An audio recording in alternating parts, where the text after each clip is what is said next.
ጭራሽ ሌላ ተከራካሪ መታለች። እስቲ አዳምጡት። ነው እሱ የመረጠበት ቦታ መሆን ያለበት እኮ እሱ ነው እንዴ። እናንተ ምን ቤት ናችሁ? እኛማ አብሮ እንዲሆኑ ነው የምንፈልገው። እኛ ምን ቤት ነን? ያብና ሄሉ እንደመጡት ሚዲያ ላይ እኛም አብሮ ተዋደውና ተፋቅረው እንዲኖሩ ነው የምንፈልገው። እንግዲህ ልዩ መሀላቸው እየገባች እየበጠበጠች ነው ያለችው፣ ሌላ ነገር አይደለም። እኛም ከመካከላቸው ትርክምኪም እየገባውን ሰው እንዲወጣ ነው ከመካከላቸው በቃ አስወጥታችሁ የራሳቸውን ህይወት ኑሩ እያልን ያለ ነው እና እኛ በሁለቱ መካከል ፍቅር እንዲሰፍን ነው የምንፈልገው ማለት ነው። ሲጀመር ማለት ነው እምነት ያልተጣጣላችሁበት ፍቅር አብሮ ይዘልቃል ብዬ አላስብም። ሲቀጥል በሁለታችሁ መካከል የሚገቡትን ሰዎች ማራቅ ነው ያለባችሁ። አንቺም ሮቤልን ማምጣት የለብሽም፣ አንተም ደግሞ ልዩ መግባት የለባትም። በጥፊም ትምታው በምንም ትምታው ምንም ታርገው የሚመለከትሽ ነገር የለም። በቃ የሰው ልጅ ወደ ሚስቱ ቤት አንድ ሚስቴ ብሎና ህይወቴ ብሎ ላሰባት ሴት ጋር ከሄደ እሷም ከሄደች በቃ እናትና አባትን ይተዋል፣ በሚስትም ይጣበቃል ይላል አይደል ቃሉ። ስለዚህ እንኳን አይደለም መታው ምን አገባሽ አንቺ ሲጀመር እንዴ? ወደሽው ሊሆን ይችላል እንጂ አልወለድሽው፣ ምን አገባሽ? ሲቀጥል እንድትመጪው አይደለም እኔ ተውኩልሽ ምናምን ምን አመጣው? በሁለቱ መካከል መግባት የለብሽም ሲጀመር፣ አጥብቄ የምነግርሽ ማለት ነው። በሄሉና በያብ ስራ መካከል አንቺ ምን ቤት ነሽ? ወደሽው አዎ ብለሽ ፈልገኝ እንጂ ፈልጌ አልመጣውም ካልሽው በቃ አይመለከትሽም። በእነሱ ህይወት መውጣት ነው ያለብሽ። ለምን የፈለገችውን አታረቀውም እንዴ? ምንም የምታረጊው ነገር የለም እንዴ። አሁን እኮ የያብ ቦዲጋርድ ነው የምትመስይው ስትከራከሪ ራሱ ማለት ነው እንዴ።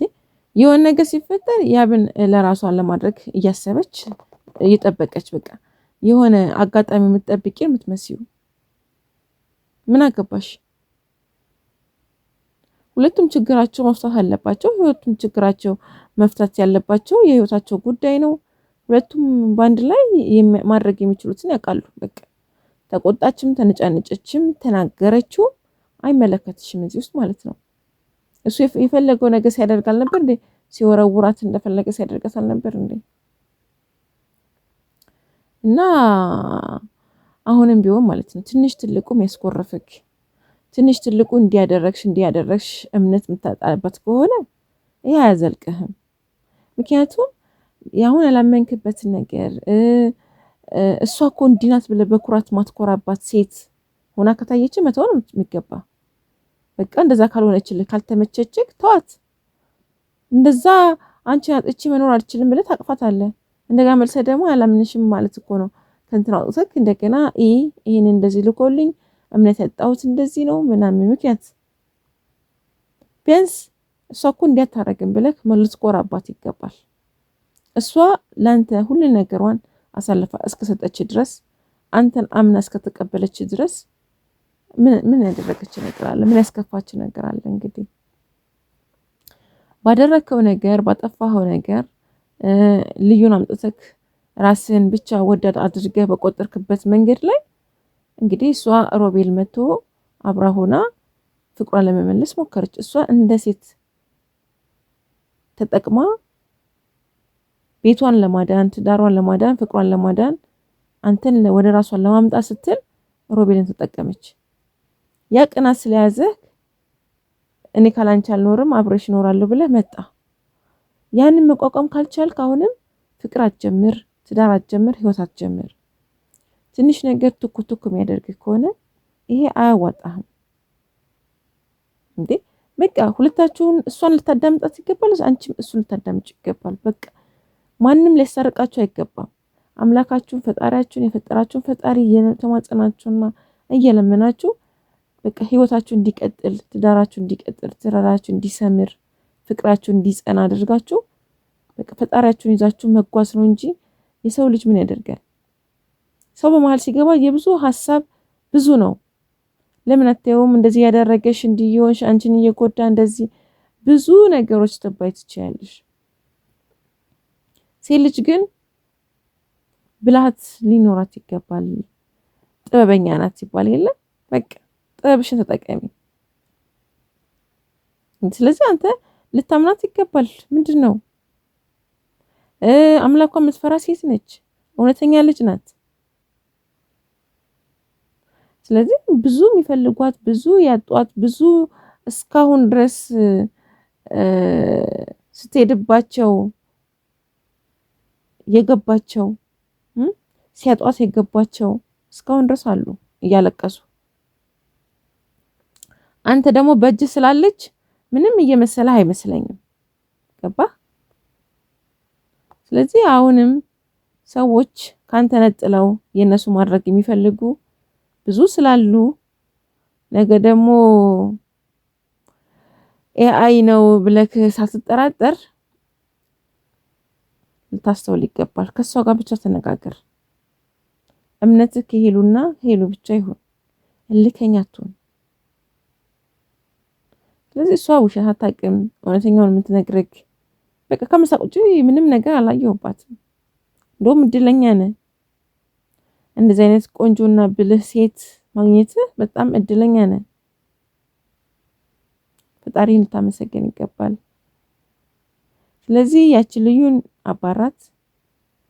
ሉል ጋር መሆን ከፈለገች ደግሞ የራሳቸው ጉዳይ ነው።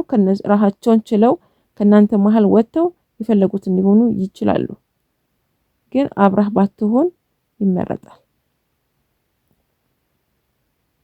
ስለዚህ አሁንም ምንም ይምጣ ምንም የሰው ወሬ መስማት የለብህም።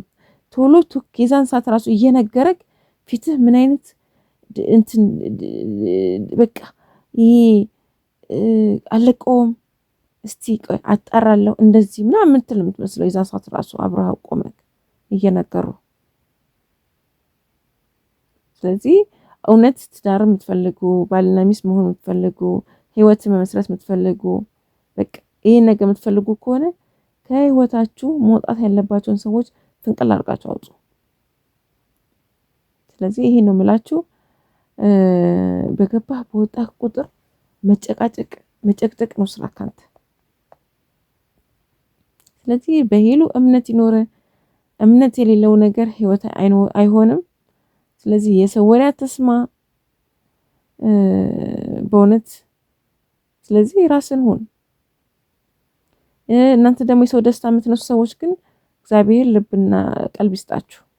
ሌላ ምንም አይደለም። እና ይሄን ነው ማለት የምችለው። ፈጣሪ ከእናንተ ጋር ይሁን። እግዚአብሔር ከእናንተ ጋር ይሁን።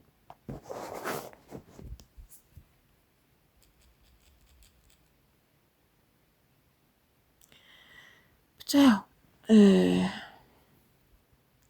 የሰው ልጅ ብዙ ፈተና ያህል ብዙ መከራ ያህል ብዙ ውጣ ውረድ አለው። ግን ያው ከእግዚአብሔር ጋር ሁሉ ነገር ማድረግ ይችላል። እና በቃ ሄሉም ጠንከር በይ። አንተ ነህ በጣም ልብ መግዛት አለብህ። ትኩህነትን አቁም። ልብ ግዛ።